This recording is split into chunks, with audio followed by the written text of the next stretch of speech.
हरे कृष्णा। अर्जुन की बात सुनकर श्री भगवान बोले, महाबाहु पांडुकुमार, तुम जैसा कहते हो वैसा ही करना उचित है। मैं वही करने का प्रयत्न करूंगा जिससे कौरव तथा पांडव दोनों का संकट दूर हो, दोनों सुखी हो सकें। अर्जुन, इसमें संदेह नहीं कि शांति और युद्ध इन दोनों कार्यों में से किसी एक को हितकर समझकर अपनाने का सारा दायित्व मेरे हाथ में आ गया है। तथापि इसमें प्रारब्ध की अनुकूलता अपेक्षित है। कुंती नंदन, जुताई और सिंचाई करके कितना ही शुद्ध और सरस बनाया हुआ खेत क्यों ना हो, कभी कभी वर्षा के बिना वह अच्छी उपज नहीं दे सकता।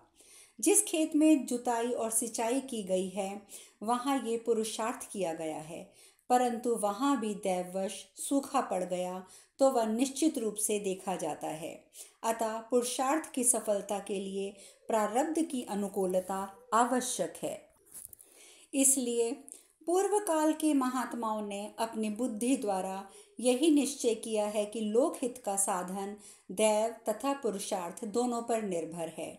मैं पुरुषार्थ से जितना हो सकता है उतना संधि स्थापना के लिए अधिक से अधिक प्रयत्न करूंगा, परंतु प्रारब्ध के विधान को किसी प्रकार भी टाल देना या बदल देना मेरे लिए संभव नहीं है। दुर्बुद्धि दुर्योधन सदा धर्म और लोकाचार को छोड़कर ही चलता है, परंतु इस प्रकार धर्म और लोक के विरुद्ध कार्य करके भी वह उसे संतप्त नहीं होता। इतने पर भी उसके मंत्री शकुनी, सूतपुत्र कर्ण और भाई दुशासन ये उसकी अत्यंत पापपूर्ण बुद्धि को बढ़ावा देते रहते हैं। कुंती नंदन, अपने सगे संबंधियों सहित दुर्योधन जब तक मारा नहीं जाएगा तब तक वह राज्य भाग देकर कदापि संधि नहीं करेगा। धर्मराज युधिष्ठिर भी नम्रता पूर्वक संधि के लिए अपना राज्य छोड़ना नहीं चाहते। उधर दुर्बुद्धि दुर्योधन मांगने पर भी राज्य नहीं देगा।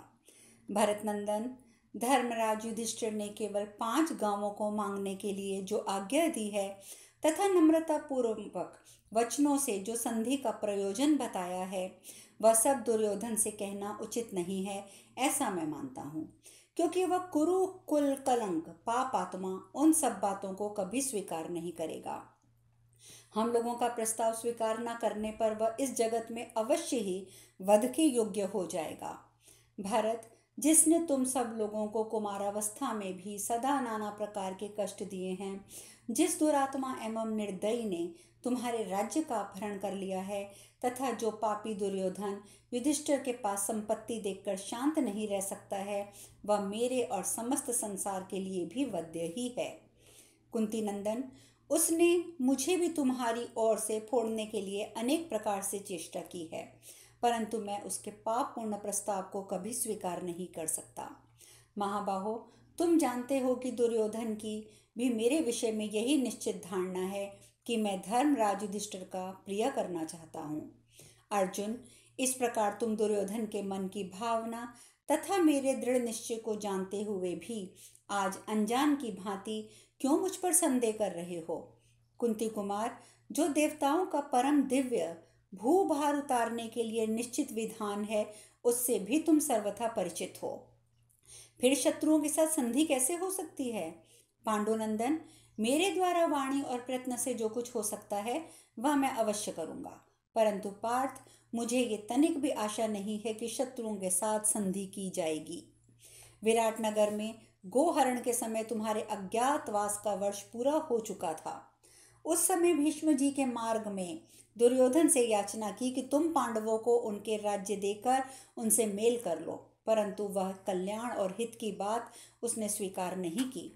जब तुमने कौरवों को पराजित करने का संकल्प किया उसी समय वे पराजित हो गए, परंतु दुर्योधन तुम लोगों पर क्षण भर के लिए भी किंचित मात्र भी संतुष्ट नहीं है। मुझे वहां जाकर सबसे पहले धर्मराज की आज्ञा के अनुसार संधि के लिए सब प्रकार से प्रयत्न करना है। यदि वह सफल ना हुआ तो मुझे ये विचार करना होगा कि दुरात्मा दुर्योधन को उसके पाप कर्म का दंड कैसे दिया जाए। इस प्रकार श्री महाभारत उद्योग पर्व के अंतर्गत भगवान उद्यान पर्व में श्री कृष्ण वाक्य विषयक 79वां अध्याय पूर्ण हुआ। यह सब सुनकर नकुल बोले, माधव, धर्मज्ञ और उदार धर्मराज ने बहुत सी बातें कही हैं और आपने उन्हें सुना है। यदु कुलभूषण राजा का मत जानकर भाई भीमसेन ने भी पहले संधि स्थापना की, फिर अपने बाहुबल की बात बताई है। वीर, उसी प्रकार अर्जुन ने भी जो कुछ कहा है वह भी आपने सुन लिया है। आपका जो अपना मत है उसे भी आपने अनेक बार प्रकट किया है, परंतु पुरुषोत्तम, इन सब बातों को पीछे छोड़कर और विपक्षियों के मत को अच्छी तरह सुनकर आपको समय के अनुसार जो कर्तव्य उचित जान पड़े आप वही कीजिएगा। शत्रुओं का दमन करने वाले केशव, भिन्न भिन्न कारण उपस्थित होने पर मनुष्यों के विचार भी भिन्न भिन्न प्रकार के हो जाते हैं। अतः मनुष्य को वही कार्य करना चाहिए जो उसके योग्य और समयोचित हो। पुरुष श्रेष्ठ, किसी मनुष्य के किसी वस्तु के विषय में सोचा कुछ और जाता है और हो कुछ और ही जाता है। संसार में मनुष्य स्थिर विचरने वाला नहीं होता। श्री कृष्ण, जब हम वन में निवास करते थे उस समय हमारे विचार कुछ और ही थे।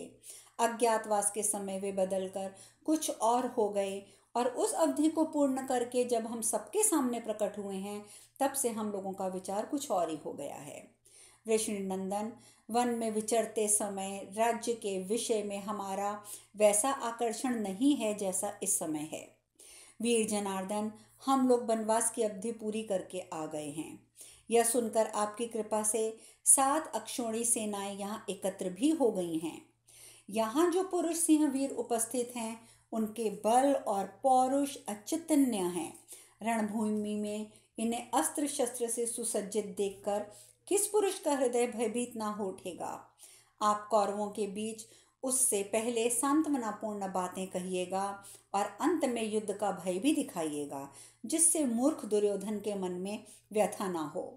केशव, अपने शरीर में मांस और रक्त का बोझ बढ़ाने वाला कौन ऐसा मनुष्य है जो युद्ध में युधिष्ठिर, भीमसेन, किसी से पराजित न होने वाले अर्जुन, सहदेव, बलराम, महापराक्रमी सात्यकी, पुत्रों सहित विराट, मंत्रियों सहित द्रुपद, धृष्टद्युम्न, पराक्रमी काशीराज, चेदी नरेश, धृष्टकेतु तथा आपका और मेरा सामना कर सकें।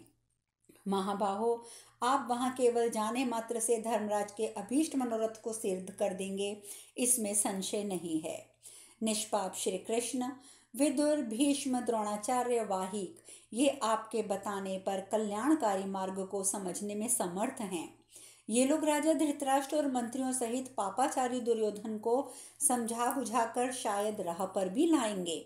जनार्दन, वहां विदुर जी किसी प्रयोजन को सुने और आप उसका प्रतिपादन करें, वहां आप दोनों मिलकर किस बिगड़ते हुए कार्य को सिद्धि के मार्ग पर नहीं ला कर देंगे। इस प्रकार श्री महाभारत उद्योग पर्व के अंतर्गत भगवान उद्यान पर्व में नकुल वाक्य विषयक 80वां अध्याय पूर्ण हुआ। आगे सहदेव ने भी कहना शुरू किया। शत्रुदमन श्री कृष्ण, महाराज युधिष्ठिर ने यहाँ जो कुछ कहा है वह सनातन धर्म है, परंतु मेरा कथन ये है कि आपको ऐसा प्रयत्न करना चाहिए जिससे अब ये युद्ध होकर ही रहे। दशार्ष नंदन, यदि कौरव पांडवों के साथ संधि करना चाहें तो भी आप उनके साथ युद्ध की योजना बनाइएगा। श्री कृष्ण, पांचाल राजकुमारी द्रौपदी को वैसी दशा में सभा के भीतर लाई गई देखकर दुर्योधन के प्रति बड़ा हुआ मेरा क्रोध उसका वध किए बिना कैसा शांत हो सकेगा। हे श्री कृष्ण, यदि भीमसेन, अर्जुन और धर्मराज युधिष्ठिर धर्म का ही अनुसरण करते हैं तो मैं उस धर्म को छोड़कर रणभूमि में दुर्योधन के साथ युद्ध करना चाहूँगा। सात्यकी ने जब ये बातें सुनी तो सात्यकी ने कहा, महाबाहो, परम बुद्धिमान सहदेव ठीक कहते हैं। दुर्योधन के प्रति बड़ा हुआ मेरा क्रोध भी उसके वध से ही शांत होगा। क्या आप भूल गए जब वन में वल्कल और मृग चर्म धारण करके दुखी पांडवों को देखकर आपका भी क्रोध उमड़ आया था? अतः पुरुषोत्तम, युद्ध में कठोरता दिखाने वाले माद्री नंदन शूरवीर सहदेव ने जो बात कही है वही हम सब योद्धाओं का मत है। वैशंपायन जी कहते हैं, जन्मेजय, परम बुद्धिमान सात्यकी के ऐसा कहते ही वहां सब ओर से समस्त योद्धाओं का अत्यंत भयंकर सिंहनाद शुरू हो गया। युद्ध की इच्छा रखने वाले उन सभी वीरों ने साधु साधु कहकर सात्विकी का हर्ष बढ़ाते हुए उसके वचनों की भूरी भूरी प्रशंसा की। इस प्रकार महाभारत उद्योग पर्व के अंतर्गत भगवान अज्ञान पर्व में सहदेव सात्विकी वाक्य विषयक 81वां अध्याय पूर्ण हुआ। वैशंपायन जी ने कहा, जन्मेजय, सिर पर अत्यंत काले और लंबे केश धारण करने वाली द्रुपद राजकुमारी कृष्णा राजा युधिष्ठिर के धर्म और अर्थ से युक्त वचन सुनकर शोक से कातर हो उठी और महारथी सात्विकी और सहदेव की प्रशंसा करके वहां बैठे हुए दर्हार्ष कुलभूषण श्री कृष्ण को कुछ कहने को उद्यत हुई। भीमसेन को अत्यंत शांत देख मनस्विनी द्रौपदी के मन में दुख हुआ। उसकी आंखों में आंसू भर आए। वह श्री कृष्ण से इस प्रकार बोली, धर्म के ज्ञाता महाबाहु मधुसूदन, आपको तो मालूम ही है कि मंत्रियों सहित धृतराष्ट्र पुत्र दुर्योधन ने किस प्रकार शठता का आश्रय लेकर पांडवों को सुख से वंचित कर दिया है। दशार्ह नंदन राजा धृतराष्ट्र ने युधिष्ठिर के लिए से कहने के लिए संजय को एकांत में जो मंत्र अर्थात अपना विचार सुनाकर यहाँ भेजा था वह भी आपको ज्ञात है, तथा धर्मराज ने संजय से जैसी बातें कही थी उन सबको भी आपने सुन लिया है। महातेजस्वी केशव, इन्होंने संजय से कहा था, संजय, तुम दुर्योधन और उसके सुहृदों के सामने मेरी ये मांग रख देना, तात तुम हमें अवस्थल, वृक्षस्थल, माकंदी, वर्णावत तथा अंतिम 5वां कोई एक गांव इन 5 गांवों को ही दे दो। दशाहर कुलभूषण श्री कृष्ण संधि की इच्छा रखने वाले श्रीमान युधिष्ठिर का ये नम्रतापूर्वक वचन सुनकर भी उसे दुर्योधन ने स्वीकार नहीं किया। भगवान, आपके यहाँ वहां जाने पर यदि दुर्योधन राज्य दिए बिना ही संधि करना चाहे तो आप इसे किसी प्रकार स्वीकार ना कीजिएगा। महाबाहो, पांडव लोग सृंजय वीरों के साथ क्रोध में भरी हुई दुर्योधन की भयंकर सेना का अच्छी तरह सामना कर सकते हैं। मधुसूदन, कौरवों के प्रति साम और दान नीति का प्रयोग करने से कोई प्रयोजन सिद्ध नहीं हो सकता, अतः उन पर आपको कभी कृपा नहीं करनी चाहिए। हे श्री कृष्ण, अपने जीवन की रक्षा करने वाले पुरुष को चाहिए कि जो शत्रु साम और दाम से शांत ना हो उस पर दंड का प्रयोग किया जाए। अतः महाबाहु अच्युत, आपको तथा सृंजयों सहित पांडवों को उचित है कि वे शत्रुओं को शीघ्र ही महान दंड दें। यही कुंती कुमारों के योग्य कार्य है।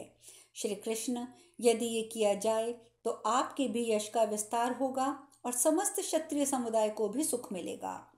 दहर्ष नंदन, अपने धर्म का पालन करने वाले क्षत्रिय को चाहिए कि वह लोभ का आश्रय लेने वाले मनुष्य को भले ही वह क्षत्रिय हो या अक्षत्रिय अवश्य मार डाले। तात, ब्राह्मणों के सिवा दूसरे वर्णों पर भी यह नियम लागू होता है। ब्राह्मण सब पापों में डूबा हो तो भी उसे प्राणदंड नहीं देना चाहिए, क्योंकि ब्राह्मण सब वर्णों का गुरु तथा दान में दी हुई वस्तुओं का सर्वप्रथम भोक्ता अर्थात पहला पात्र है। जनार्दन, जैसे अवध्य का वध करने पर महान दोष लगता है, उसी प्रकार वध्य का वध ना करने से भी दोष की प्राप्ति होती है। ये बात धर्मज्ञ पुरुष जानते हैं। हे श्री कृष्ण, आप सैनिकों सहित सृंजयों, पांडवों और यादवों के साथ ऐसा प्रयत्न कीजिए जिसको आपको ये दोष छू ना सके। जनार्दन, आप पर अत्यंत विश्वास होने के कारण मैं अपनी कही हुई बात को पुनः दोहराती हूँ। केशव, इस धरती पर मेरे समान स्त्री कौन होगी? मैं महाराज द्रुपद की पुत्री हूँ। यज्ञ वेदी के मध्य भाग से मेरा जन्म हुआ है। श्री कृष्ण, मैं वीर धृष्टद्युम्न की बहन हूँ और आपकी प्रिय सखी हूँ। मैं परम प्रतिष्ठित अजमीर कुल में ब्याह कर आई हूँ। महात्मा राजा पांडु की पुत्रवधू तथा 5 इंद्रों के समान तेजस्वी पांडु पुत्रों की पटरानी हूँ। 5 वीर पतियों से मैंने 5 महारथी पुत्रों को जन्म दिया है। श्री कृष्ण, जैसे अभिमन्यु आपका भांजा है, उसी प्रकार मेरे पुत्र भी धर्मता आपके भांजे ही हैं। केशव, इतनी सम्मानित और सौभाग्यशालिनी होने पर भी मैं पांडवों के देखते देखते और आपके जीते जी केश पकड़ के सभा में लाई गई और मेरा बारंबार अपमान किया गया, मुझे क्लेश दिया गया। पांडवों, पांचालों, यदुवंशियों के जीते जी मैं पापी कौरवों की दासी बनी और उसी रूप में सभा के बीच मुझे उपस्थित होना पड़ा।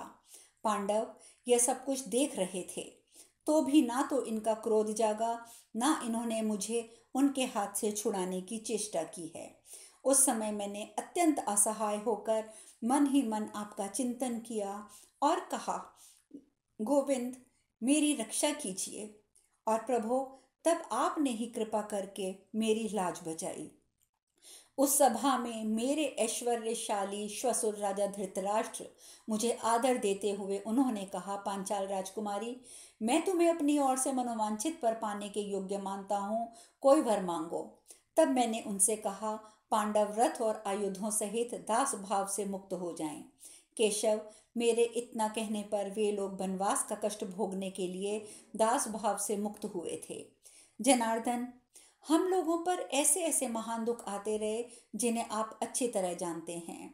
कमल नयन, पति, कुटुंबी तथा बांधव जनों सहित हम लोगों की आपने रक्षा की। श्री कृष्ण, मैं धर्मता, भीष्म और धृतराष्ट्र दोनों की ही पुत्रवधू हूँ, तो भी उनके सामने ही मुझे बलपूर्वक दासी बनाया गया। भगवान, ऐसी दशा में यदि दुर्योधन एक मुहूर्त भी जीवित रहता है तो अर्जुन के धनुष धारण और भीमसेन के बल को धिक्कार है। श्री कृष्ण, यदि मैं आपकी अनुग्रह भाजन हूँ, यदि मुझ पर आपकी कृपा है, तो आप धृतराष्ट्र के पुत्रों पर पूर्ण रूप से क्रोध कीजिए। यह सब बताकर वैशंपायन जी आगे कहते हैं, जन्मेजय, ऐसा कहकर सुंदरी श्यामलोचना कमल नयनी गजगामिनी द्रुपद कुमारी कृष्णा अपने उन केशों को, जो देखने में अत्यंत सुंदर, काले घुंघराले, एकत्र आबद्ध होने पर भी कोमल, इस सब प्रकार के सुगंधों से सुवासित, सभी शुभ लक्षणों से सुशोभित तथा विशाल सर्प के समान कांतिमान थे, बाएं हाथ में लेकर कमल नयन श्री कृष्ण के पास गई और नेत्रों में आंसू भरकर बोली, हे कृष्ण, शत्रुओं के साथ संधि की इच्छा से आपने जो जो प्रयत्न करने हैं उन सब में